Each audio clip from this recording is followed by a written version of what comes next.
What is your hourly rate? It is a fair question when applying for a full or part-time position.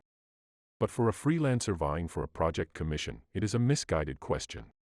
Such a question only serves to measure how much a designer values their time in comparison with competing designers. It does not assume what the project will cost to complete.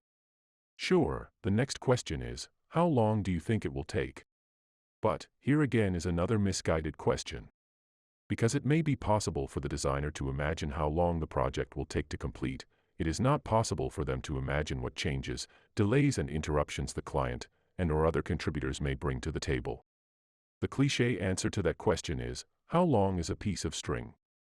Theoretically, these questions are saying to the designer, I want to pay you as little as possible to do this work as quickly as possible. Whereas, precision and aesthetic appeal is really the goal. And for the designer, how much they quote per hour in relation to how many hours they actually work, to the hours that are charged, is discretionary. The overall problem with these questions is the financially based mindset it establishes between the client and designer. The designer is in a quandary about how much they should quote as an hourly rate and estimating how long the project will take. It is a detrimental distraction from the real task at hand, which is to design. For the most part, it is far more rational to establish a reasonable budget for a project from the get-go. The budget should allow for 2 or 3 revisions and an achievable time frame to execute. So here is the big one. How do you value what a project should cost when you are not a designer and have no real idea of what it will take to achieve the desired result? And that, my friend, comes down to the ROI, your return on investment.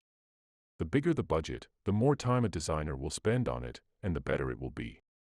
Hence, the more the client stands to gain from the project should directly influence the allotted budget. For ongoing and trusted relationships between designers and clients, honesty is very important. And the best way to establish and maintain this is to avoid hourly rates and work with sensible budgets. Here at dtonsk.com we stick to budget no matter what it takes, because we want that next project too. Establishing a continuing working relationship with us can be a lot more affordable than hiring and equipping a full-time employee. Here we are all about the work we love to do,